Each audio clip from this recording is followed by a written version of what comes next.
This module is going to focus on obstacle departure procedures, which I think are probably one of the least well understood procedures by a significant segment of the IFR population.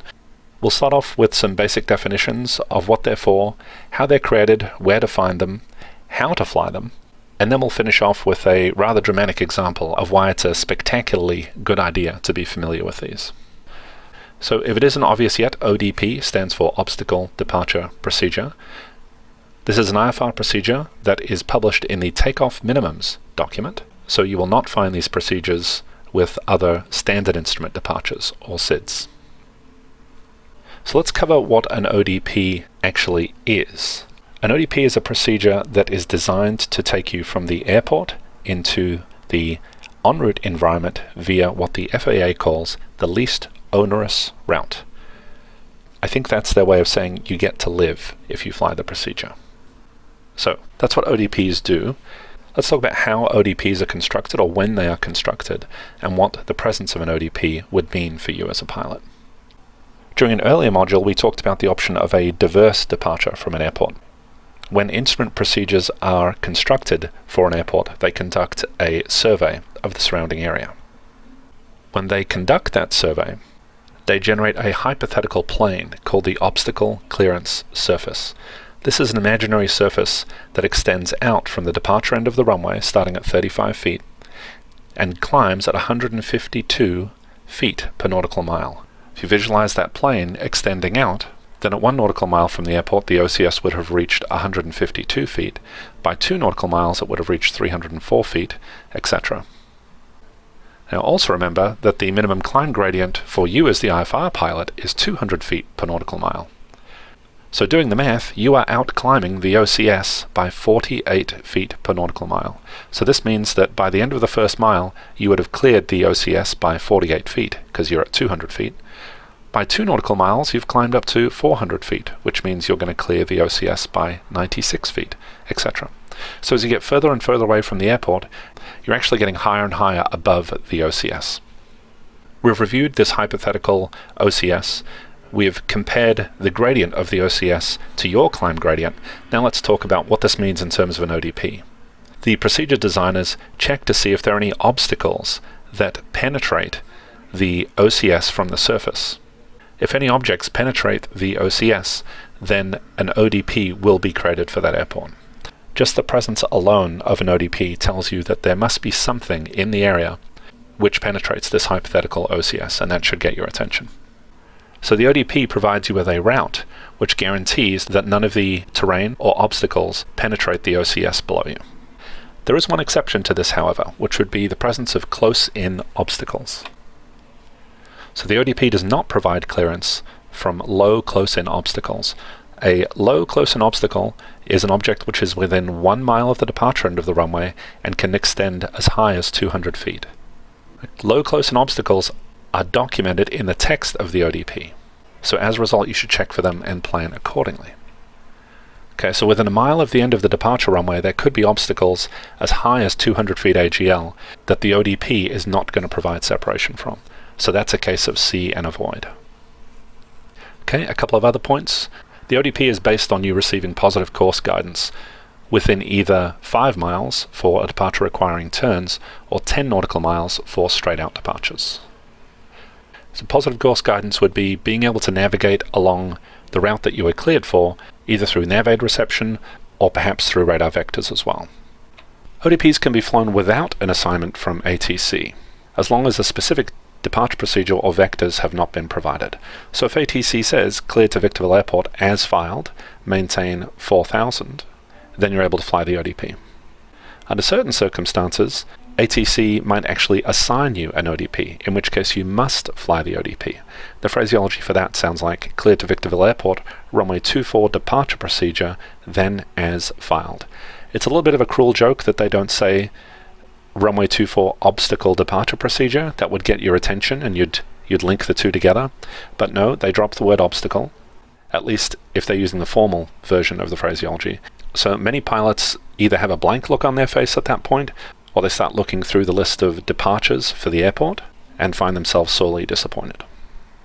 So you can fly the ODP if one exists and ATC hasn't assigned a clearance which would trump the ODP, such as a SID or a vector.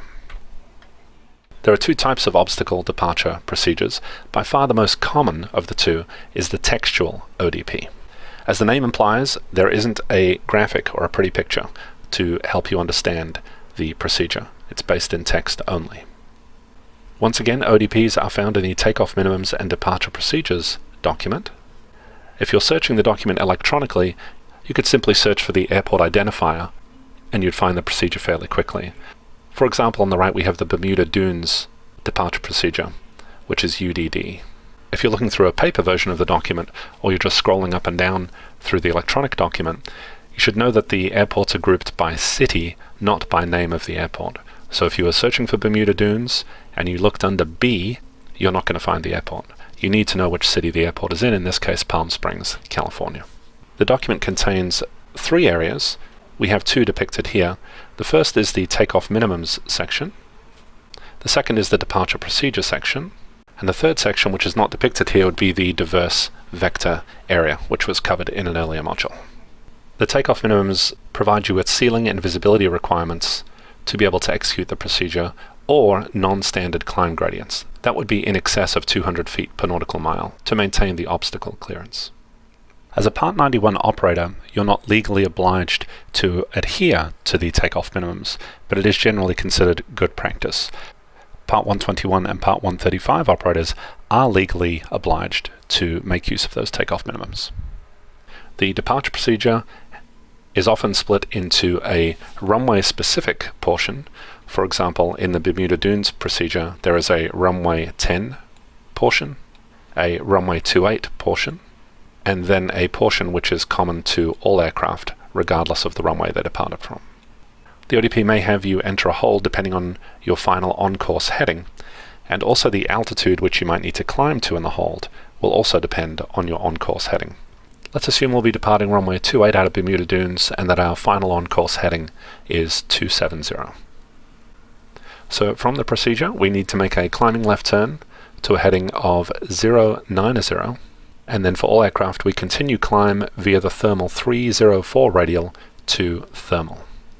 If we're departing from a heading of 095, CW stands for clockwise, so 095 through 165 we can climb on course. Since we'd like to fly on a 270 heading, that would not apply to us. All other aircraft need to continue climb in the thermal holding pattern. That's holding east with right turns with a 289 inbound. We must cross thermal at or above, and then there's a series of quadrants and resulting altitudes before you can leave the hold. First quadrant is 166 clockwise through 290, and they have to hold until reaching 6,500.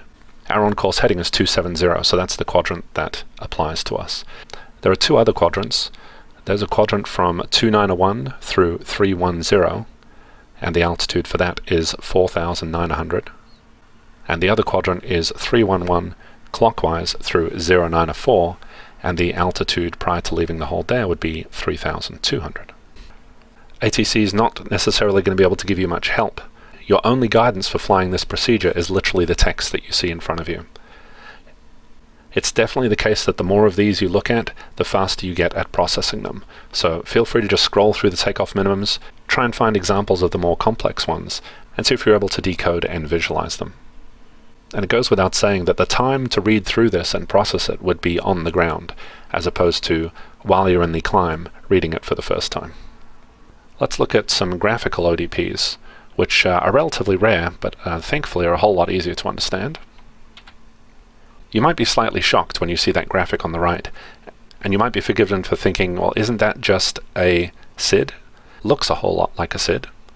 Well, in fact, graphical ODPs are named and numbered just like a SID, but it's actually still an ODP. So all the rules associated with flying an ODP, such as the fact that it can be flown without a clearance, still apply.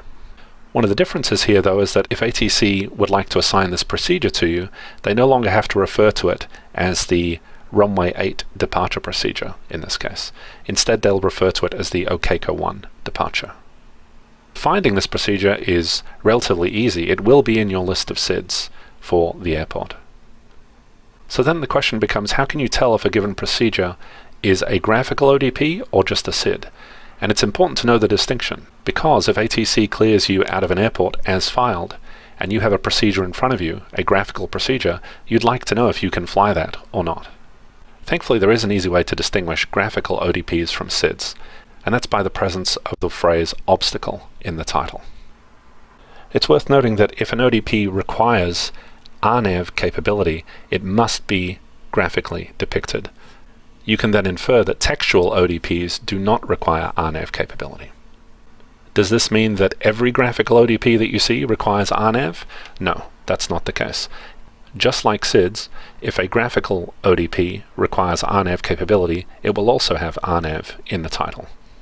In this case, the Okeko 1 departure out of Big Bear does require RNAV. Let's go through an example out of the Big Bear airport.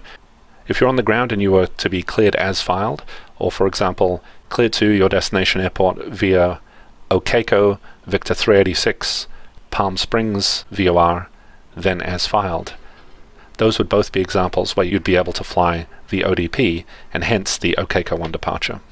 Let's take a case where a pilot who's unfamiliar with ODPs flies out of an airport he has not been to before.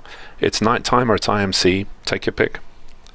He's cleared as filed out of the airport, calls for his clearance and release via phone, hops into the plane, enters the route into the GPS, and since he was cleared as filed, he just plans to go direct to the first fix. Takeoff goes normally, checks in with the center controller, and the center controller says radar contact. Well, once the controller says radar contact, then you're good to go, right? There's nothing to worry about with terrain. Well, in fact, that's not the case. The only time that ATC takes on responsibility for terrain and obstacle separation for your IFR flight is if they issue a radar vector. So our scenario, the pilot keeps climbing, he's in IMC, makes a turn direct to the first fix, and is never heard from again. There are many variations, of course, on that. They all potentially end with the pilot never being heard from again, unfortunately. Whether it's in mountainous area and the pilot can't reach ATC on the radio until they reach a certain altitude, or they're talking to ATC, but ATC specifically says, yeah, I should pick you up on radar at about 9,000 or 10,000. The pilot says, well, what heading do I fly in the meantime? The controller says, I can't give you any guidance till you're at my minimum vectoring altitude. I can start giving you vectors at 9,000, but not before then. They're somewhat dramatic examples, but it's not that hard to imagine a case where not knowing about the presence of ODPs, not knowing where to find them, not knowing when you can fly them, can all add up to trouble in just the wrong airport with just the wrong weather at just the wrong time of day. The good news is flying the procedures is usually not very difficult, whether it's a textual ODP or a graphical ODP. The challenge is simply acquiring the knowledge that they exist and when you should fly them. Hopefully now you're well equipped to fly them with confidence next time you're at an airport where one exists.